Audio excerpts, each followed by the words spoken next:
Prepare for trouble. Make it double. Actually, glad you did that. You know, you got to make a good first impression on someone else's show. Sure. Do you think we'll get sued for doing that? No. You don't think anime is going to sue us? No, I think they got their plate full with other things to do. Please don't sue us, anime. They have to keep underpaying their animators.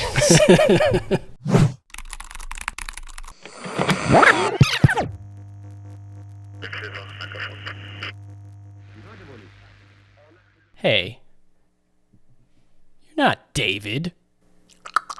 So 12 Angry Men is a movie that I shamefully did not I haven't seen that movie. I, to my shame, haven't seen that film till now. I'm not going to shame you too hard about it. I'm going to shame myself. Okay. So it's okay. Because I saw it. You and I, we met way before school, but we went to the same school together. But after I got out, or graduated. Got out. After I broke out. After I got out. I had a period of time where I was going to our local library a lot and just getting movies and watching whatever I wanted. And 12 Angry Men was on my list. It was on IMDb's top movies. I think it was number 5 at the time. And I was like, oh, well, it must be good. So I got it. And it was during a time where, like, I was watching movies, but I was, like, cleaning my room or reorganizing or just doing other things while watching movies. I didn't get anything done watching this movie because I just got sucked in. You didn't have this, like, in the background while you were doing stuff, did you? I got movies from the library to play in the background, but this movie yanked my attention too hard for it to stay in the background. I would imagine so. Like, I got sucked in, man. I wouldn't imagine you could just throw it off in the background. I'm not like a huge legal drama person. Mm-hmm. My mom's mom was in town, Nana Ann, and I convinced her to watch it. She was like, what's it about? And I told her what it was about. She kind of like put on a face. And then we finished watching. And as the movie's playing, the names come up of these stars from the 50s and 40s. And she's like, oh, my, Jack Klugman, E.G. Marshall. Oh, I haven't seen these names in years and years. And we finished the movie, and she tells me, she goes, oh, when you told me about it, I thought it was going to be dry. But that was excellent. It was wet. It was a very moist movie. You ever watch a movie and you're like, wow, that was definitely for its time? For sure. I do not feel that way with this movie at all. You think it's for this time? Or what do you mean? I'm not sure there's a time that it's not for. Yeah, it's really very relevant movie. I think after we watched it, I remember looking to you, or I remember we talked for like a second because we didn't want to talk too much about it. But I remember the first thing I said to you was like, this is probably the most important movie I've ever seen. Which surprised me when you said that. Not in like a bad way, but in like right, because immediately all the Yeah. super important movies go through my head, and I'm like, 12 Angry Men to Schindler's List, 12 Angry Men to just like even like some things that have taken the medium forward as a whole. And I was like what? Okay. Like what other, since we're talking about important movies, like what important other movies, like, what other things would be this important? All right, don't hurt me. No, you're fine. Don't hurt me. No judgment here. Okay. I didn't like 2001: A Space Odyssey. Now maybe I gotta see That's it okay. again. Now maybe I gotta see it again. You're wrong, but I get it. But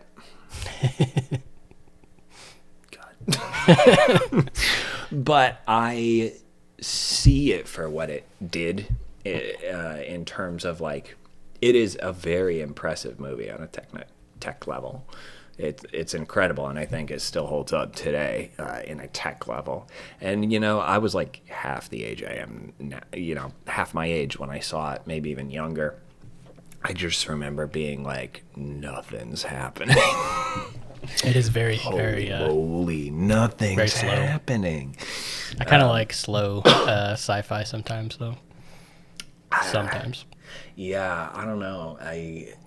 I'm pretty hit and miss with slow sci-fi, but I can see it for what it contributed to the medium as a whole, even if it just wasn't my bag. It wasn't my cup of tea. Another one is Blade Runner. I watched it again to make sure I couldn't get into it. That one I completely understand because I like it, but I like the sequel way better. This definitely fits for watch better movies. I mean, my grandmother hadn't seen it. She was born in 1929. She's still kicking. So this came out in 57. She would have been just under 30 years old. Like, Same year as Bridge Over the River Kwai. Yep. We'll get to that. Yeah. I feel like people who are not in the filmmaking as a profession, or in the arts as a whole, be it theater or graphic design or whatnot, I feel like they're more likely to go back and watch older movies than people who aren't really in that profession. Like, I put stuff on like a different monitor when I work all the time just to play, just YouTube plays, which is what I thought 12 Angry Men was going to be when it just sucked me in. But recently I've been watching old Siskel and Ebert reviews. Watching them argue is hilarious, man. When they fight, they fight. Are those on YouTube, or Yeah. do you have to go to like Archive or something? No, they're on YouTube. I YouTubed them, and someone had a playlist of just like 400 videos. I think I'm maybe 150 videos into them, and when they fight, it's just so funny, man, because it's usually like, I liked this movie and you don't get the point of the movie, and that's your problem, and I'm giving it a thumbs up and you're wrong. That's funny. I love it. I I love gotta it. check that out. Yeah, I got sucked into this movie, and it's made its way, honestly, onto my list, where I'm like, when I first saw it, I was like, in my brain, I was like, this is a 9 out of 10 movie because of the pace a little bit here and there, could be sped up a little bit. But then when I saw it again, I was like, I found myself keep coming back to it when I talk about movies that I've really liked, and I was like, maybe this is a 10, man. Maybe this is a 10. And it's funny because I think I've watched this movie 4 times now, and man, it never felt like it was as long or as short as the last time I watched it. Yeah. Like this last time I watched it with you, it actually felt long. It felt longer than Because you know all the beats that hour are coming. 36 minutes it is. Maybe, but the time before that, I knew the beats and it felt short. So I don't know what's wrong with me. But we can get into it. I mean, the plot of the movie's super straightforward. There's another movie called Mass, which is kind of like that, where it's all just in one room and it's just a group of people talking. Yeah, I mean, it's funny because I've looked up, I don't know why I looked it up, but I looked up like best movies that take place in one room, and this movie's always at the top of the list, even though the entirety of the movie's not in one room. It cheats a little at the beginning and at the end. But most of this movie is just in the jury room, and it's a super simple, straightforward premise. It opens in the courtroom at the conclusion of a murder trial, with the judge instructing the jury that this is a premeditated murder trial. The jury has to be unanimous. If one of you has reasonable doubt, it's a hung jury. If you all vote guilty, it's a mandatory death sentence. So it's either, it's like high stakes, really. It cuts into letting everybody into the jury room and get situated. And when they all finally sit down to talk through the case, 11 of them think it's just an open shut, he's guilty, done deal case. And one of them, played by Henry Fonda, he's the only one who feels like it's not guilty. And not even necessarily that he didn't do it, but that it's not necessarily open shut. And because they're dealing with the idea of putting someone in the electric chair, that the case deserves more time to be discussed than just, yeah, he did it. And it really has their characters clash in very compelling ways, and it also kind of has their characters meld together and get along in really compelling ways. First off, the accused is just a kid.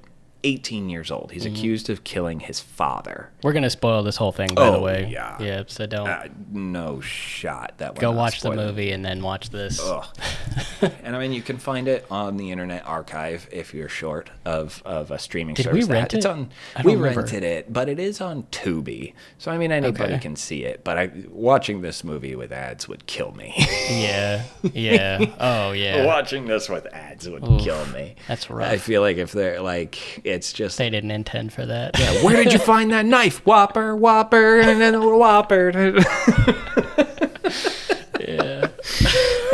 That'd be a bit jarring. That's 6 for not guilty. When it comes to screening for colon cancer, You want the best. Here at the clinic.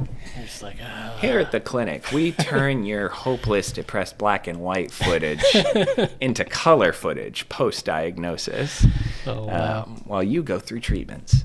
No, but earlier I said that I think this is one of the most important movies in the world because all it took was just one guy to have a little more empathy than all the other guys in the room, and it saved a kid's life. Yeah, as far as we know.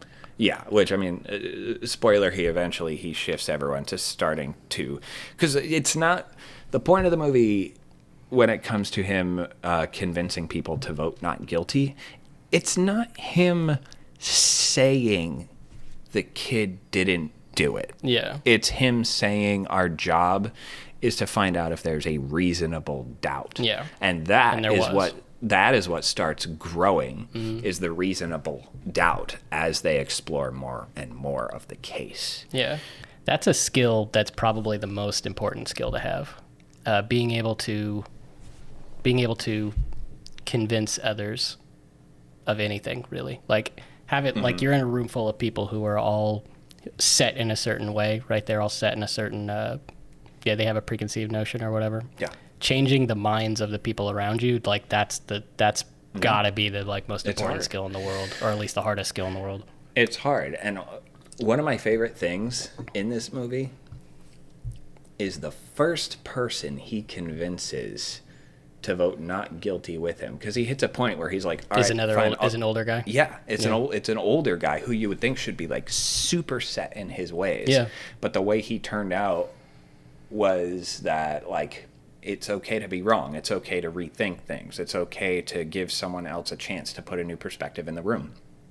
And it was kind of a shock to everyone in the room when he turned out to be the guy that voted on his side, because Henry Fonda's character hits a point where he's like, fine, you're all super stubborn, you're not feeling my vibe, I won't vote, you all vote, and if you all vote guilty, that's that, well, I'll go home and the kid will die.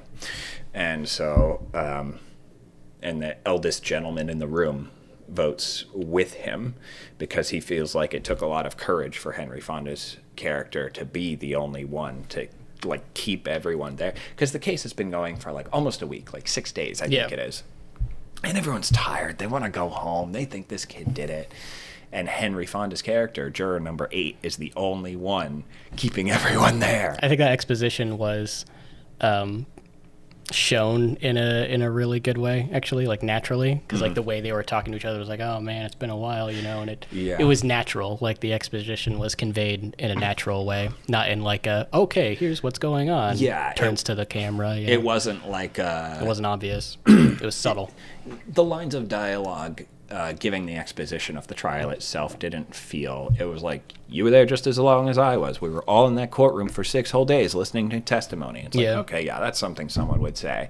It's not like, nobody said a line that was like from the Madam Web trailer, like, my mom was researching the Amazon spiders in the Amazon when she died, like, which apparently wasn't even in the movie, I'm told. I haven't seen it yet. They cut it out because it's ridiculous. I know it turned into a I meme. know I'm gonna end up seeing it at some point. I just can't imagine I'm not going to. I'm good. It's I'm good. Welcome to this episode of We Watch Movies. One thing I really liked about kind of the beginning, or just little things that I noticed in the beginning. Oh, we kept talking about the long take for one. Oh yeah. There's this super long take. How long was it? Like 8 minutes? Around 8 minutes, I think. I can double check because I'm sure the internet can tell us. Not to get all geeky, but like I was really impressed by the long take in the very beginning of the movie where it was just like it would just like zoom kind of on somebody and then it would like pull out to the whole. Or I think the whole thing while the opening credits were rolling, it was like the whole juror room, and then it would like go to somebody else, and I kept looking. I'm like, are they gonna cut away? Like this has all been one shot. But I like the way they kind of introduce you to the different personalities in the beginning. Like the guy who's just like, oh, I got baseball tickets in my pocket, and like his whole personality is very like, hey, whatever gets me out the door, I don't care, and that plays into the whole plot, and I loved it. It's kind of like they wrote every type of person that would be in that room, and it didn't seem like no two people were really too similar. Then there was like an old guy, and then there was the old guy you talked about. Then there was an older, very set in his ways, to be blunt, racist guy, to be blunt, and there was a Don Draper type guy. I remember him. Yeah. And I just thought it was really, really cool. One thing I did notice in the beginning, another thing that I noticed in the beginning when we're talking about the shots, I love it when films do this. And I think it's because it allows the audience to think for themselves. But there were certain moments when, maybe you noticed this, maybe you didn't. There are certain moments when they're just kind of talking, and one person would make a point, and then the camera would just stay on them. The conversation's already moved to someone else, but the camera stays on that one person. And you can tell they're either reflecting on what they said, like their point, or they're reflecting on the other's reaction to that point. Do you know what I'm talking about? I think so, yeah. Or when juror number 3 got like the picture of his son out, and he tells somebody about the picture, and then the camera stays on him, and it's like, I like this we're staying on people a little bit while they're done saying their piece, but they just have this private little moment that we get to just like see for a little bit before we move on to the plot. Yeah. And I thought that was just really cool, little subtle little thing that I noticed. I mean, this movie is definitely a testament to the whole like story over or substance over style, because the writing carries the whole thing, it being in one room and yet still being very engaging. Yeah, and it stays engaging the whole time. It's not passing the Bechdel test at all. The point you made. Oh, you're not even close. Not even close. It was 57. If anybody watches this movie and says I liked it because no women were in it, you're watching it for the wrong reason. I mean, you're watching it for the wrong reason. Maybe that person needs to watch it though, because then they can gain a little empathy for maybe, anyone that's not like them.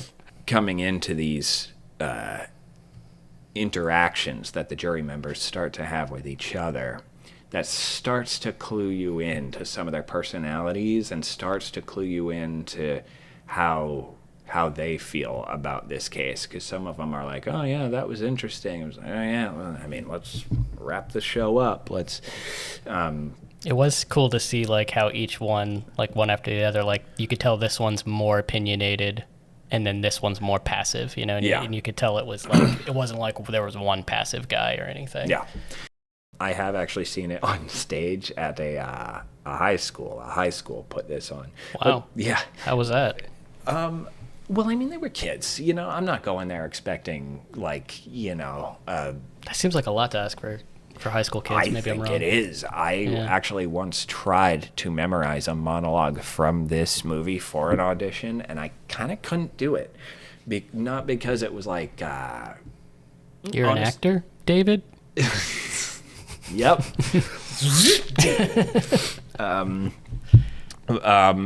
But just because honestly, to its praise, the dialogue was almost too natural. It made it hard to remember because it's a lot of saying the same thing in a different way. Like the line about like talking about like, this kid did it, here's why he did it. But in the same line, someone will say, the kid totally did it, here's why I think he did it, in a completely different way. Mm-hmm. But I'm watching it and I'm like, people talk this way. Yeah. People totally talk this way. And I wasn't able to, in a good amount of time before whatever audition I was working on, I just wasn't able to nail it into my head to do it right. And I had to do a different one. I was like, this is harder than it looks. Did you go with the Voss monologue instead. Did I ever tell you? No, The I did not. definition of insanity. Yeah, that's what I would have And done. they're like, sir, this is a Wendy's commercial. You're like, I take my job very seriously, okay? Take my job very seriously. So it was shot on a 35 millimeter camera. Back then, those were absolutely humongous. They could not be carried. It was like strapped to a whole rig. Well, that's good. Handheld in this movie would have sucked. Apparently, it was stitched together with about 365 different takes total. One thing I do notice kind of as this movie plays out, because part of the notion of this movie is about doubt creeping in. It's about these guys' worldviews being put into question, and how much of their worldviews were initially playing a part in them just saying guilty. I don't know if they say where he's from. I think they said Puerto Rican, Puerto Rican? Okay.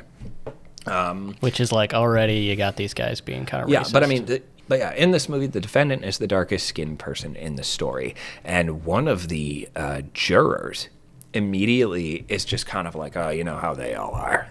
yeah, and everybody And at starts first using is just like, okay. starts using words like them, they, Yeah. dehumanizing words, as if to say, you know, that because of the color of their skin or that they weren't born here, that they are less than somebody. I won't say who they're less than, but they're less than One of the somebody. jurors was a foreigner, though. You could tell English wasn't his first language. And those comments that- were rubbing him the wrong way. Of course they man. would. Those comments were rubbing him the wrong way. And I remember, I think it was Henry Fonda. He's juror number 8, and he looks at the guy calling him them or they and says, because the person saying that, there's a witness in the case that guy just automatically believes that the kid did it. Mm-hmm. But that witness is from where the kid's from. Mm-hmm. And so Henry Fonda asks him, why do you believe her story over his? She's one of them too, isn't she? If I were to I'll nitpick at this just a little bit, is that I feel like if I said that to someone in real life and called that out, they'd probably be more likely to get angrier than he Yeah, did. yeah. Because usually when someone is put in a corner like that, they have a habit of lashing out. But this guy just goes, you think you're real smart, don't you? Because he's totally got a point. He believed the person whose testimony made the case simpler to just shut out. I think the examination it has on prejudice and bias really doesn't lose its touch with time. Yeah. I think agree. the way in which it's examined in this movie, at least so far, I think is timeless. In a lot of good movies, information is drama, and it definitely is the case in this film. Yeah. And when I think of the big moments, it's when the case is turning, because of new information that someone remembers or someone points out. Mm-hmm. What do you think your favorite part of the movie was? Because I bet it was one of those moments. That is a hard question. Can I say my favorite too? Yeah, My sure. two favorite parts were definitely the knife scene. Yeah. Number one, because to me That's a that big was one. when, I was with the movie the whole time, but to me that was when it was like, oh shit, we're going somewhere. Where he's like, oh yeah, let me show you this, and you're like, oh fuck. Yeah. That's when The knife scene is a big one. And just Yeah. to clarify the context entirely, people believe that the boy murdered his father with what was a very unique switchblade knife. It had the blade was curved in a very strange way. It had like a dragon or something on the handle. Yeah, It was a yeah. very unique looking knife. And everyone's like, the guy who sold the knife to the kid said it's the only one he had, and this and that and the other. And Henry Fonda's character just pulls another one out of his pocket, stabs it into the table, Yeah. and everyone's like, so What the hell? you're all sure that so you're all sure it's the only one. That it's the only And everyone's one. like, yeah, we're sure. And he just pulls out another one, sticks it in the table next to it, and Everyone's basically like, says, "What?" I went out on a 2-hour walk. I stopped at a weird little shop, and I found it for $6. Yeah, $6. It was. Like, I think it was on the neighborhood, in the neighborhood that he lived, right? Yes, he said Yeah. he went walking around the neighborhood where the defendant had grown up, I think it was, or where he lived where at he the lived, time. yeah. The point was reasonable doubt, because part of the case is everyone saying this knife is unique. You'll never find it anywhere else. It's gonna be this, that, and the other. And juror number 8's like, yeah, I found it in 2 hours. Yeah. My other favorite scene is there's one of the jurors is, you could tell just by looking at him by the way he carries himself and by the way he talks and all the points he's making. He's very much like, I am extremely practical. He's the guy with glasses, and he's like, I am extremely practical. Like, you could just tell by how he is that he's like, I'm all about the facts, and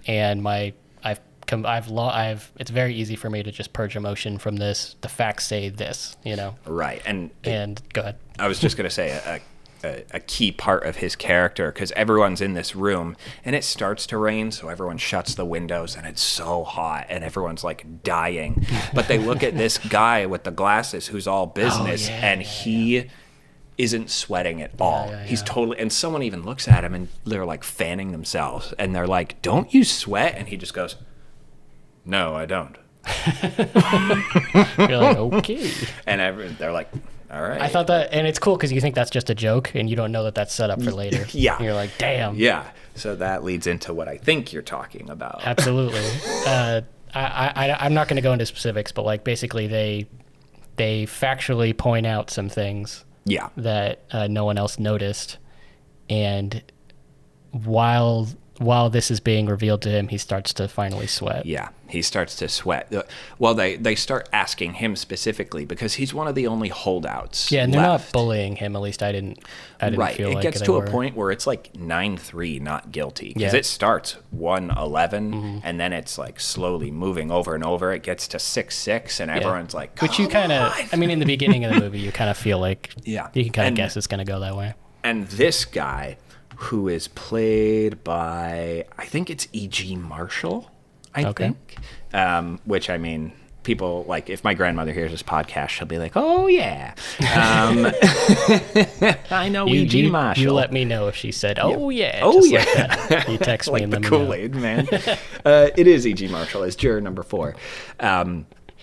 He's one of the last holdouts who says guilty. So Henry Fonda starts asking him, like, well, what are the facts of the case that are keeping you from feeling like this? Because I feel like we've gone through some pretty interesting stuff that has a lot of reasonable doubt in it.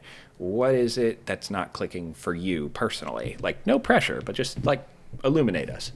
So he starts to tell him that, like the kid said that he'd been to the movies that night, but he couldn't remember the names of the movies that he saw, or this, that, and the other. And so juror number 8, Mr. Fonda, starts asking him, like, do you remember what you had for dinner last night? Do you remember what you did the night before? And he finally hits a night where juror number 4, E.G. Marshall, and his wife went to the movies together. And he got the names of the movies wrong. Right. He gets the names of the movies wrong. Which is only human.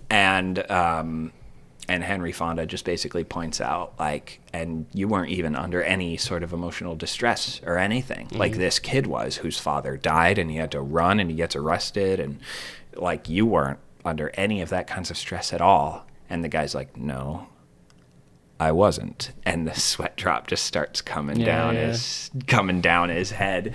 And it's such a good payoff moment with this character, because you never hate that juror. This juror is not like, oh, it's one of them, it's or the other. He is very like, whoosh, like he feels like he's one of the ones that, when I say it feels like someone is there to do a job, he's kind of one of the ones that comes to mind. He's like, this is my civic duty. I'm going to take it as it is. And I believe that with all the facts of the case in front of me, this boy seems to be guilty to me. And it's not like he doesn't take it seriously.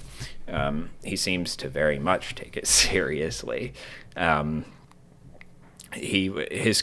is a good payoff moment. Yeah. I really like those moments, and I had a feeling you were going to say the knife scene, because that's a big one. Yeah, that's really like. I mean, all of us in the room. We're going places. I remember all of us in the room were audibly like, "Whoa!" Yeah, and I remember your wife. She was saying something, and she was like, "But what about this and that?" And I just went, "Wait."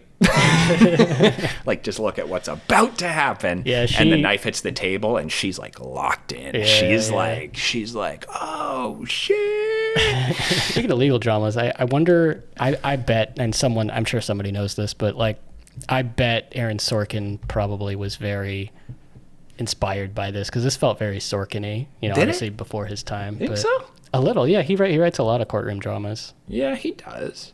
I don't know. I feel like I don't want to sound like I'm being mean to Mr. Sorkin, but sometimes I almost feel like he knows he's a good writer, Sure. and it reflects a little bit. You think he's like up his own ass a little bit? I said what I said. You said what you said, and maybe they mean the same thing. Maybe they don't.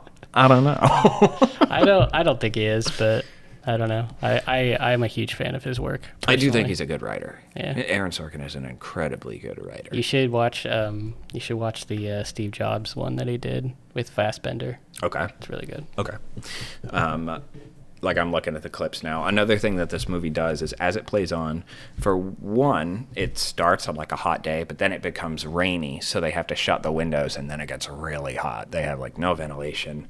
Also, there's an intentional use of, as the movie plays out more and more and more, the angles and the lenses that they use start to become more claustrophobic, to kind of, I don't know if dread is the right word, but like the way that these guys have the worldviews that they use to color this case are breaking.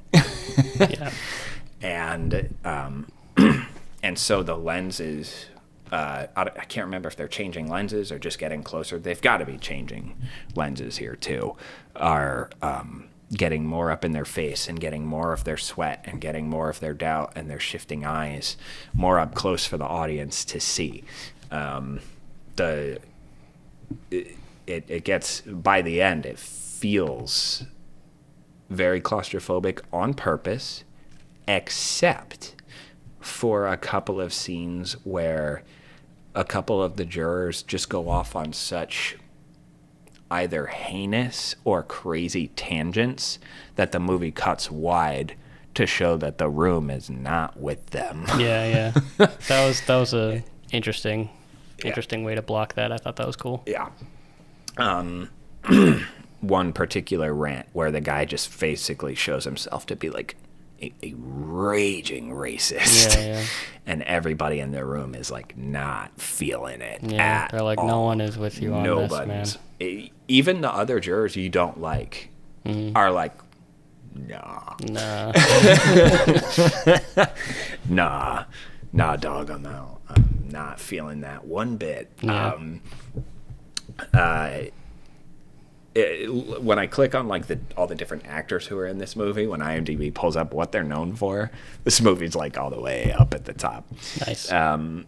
When you look at like IMDb's top movies, this is number 5. This is number 5.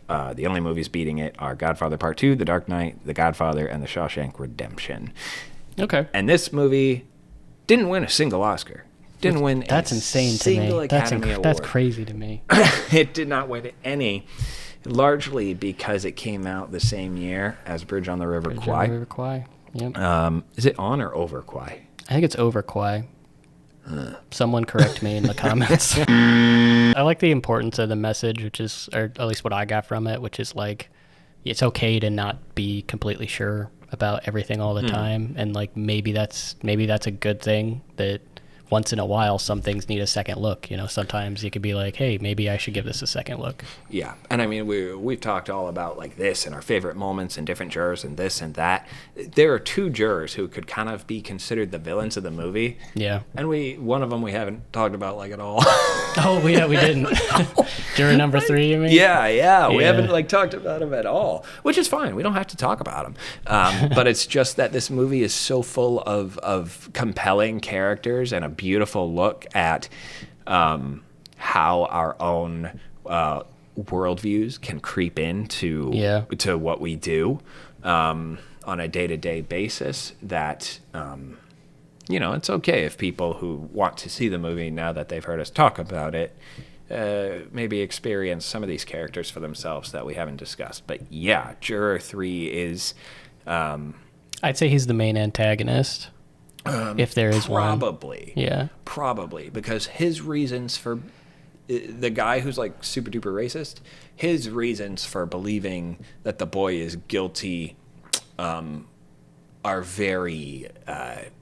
like unfounded. They're founded in racism. Yeah. This guy's reasons actually have a lot more like emotional ties Personal to why ties. he feels so. Really, it's colored by things that have happened in his own family.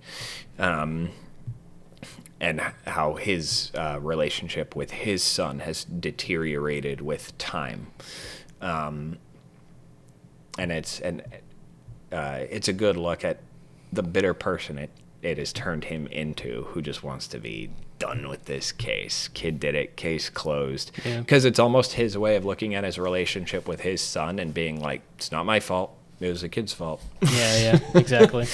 And it keeps him from having to deal with the part he played in that deteriorating relationship. If he gets this case to be that defendant's fault, it's his way of almost kind of being like, nothing with my son was my fault. Yeah. It was his fault. Yeah. And it turns him into...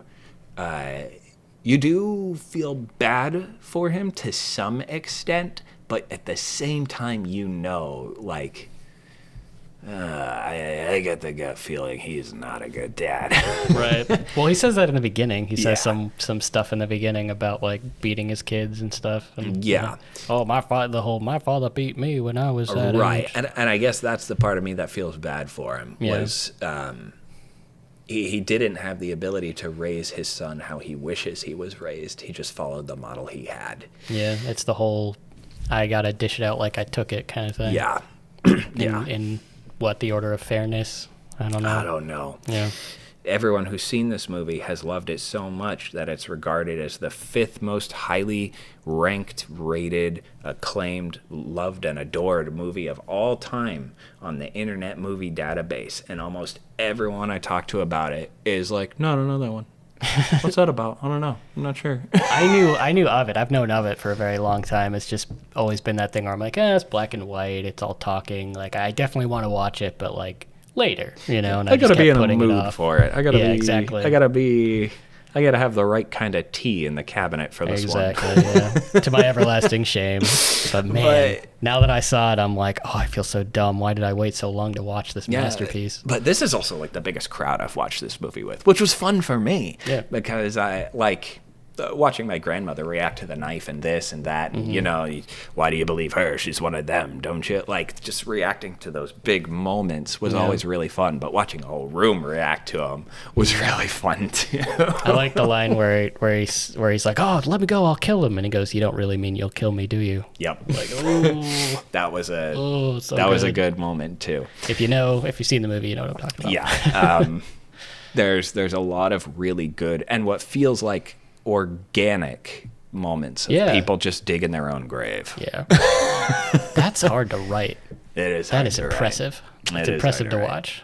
So, So go watch 12 Angry Men. do it. You can probably get it out of your local library system. That's how I found it. Never underestimate the local library system. Just It's rent free. it on Amazon. If you're not late with your returns, Just rent it on Amazon. you can do that too. It's like $3. Yeah, it's like $3. $3 on Amazon. Free on Tubi, but don't do that.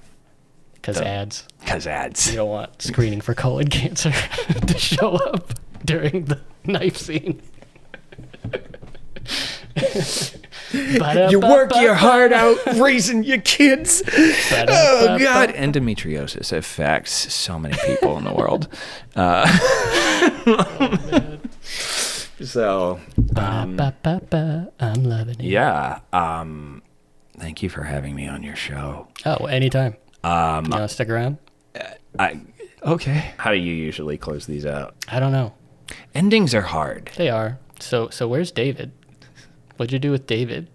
Have I met David? Is he here somewhere?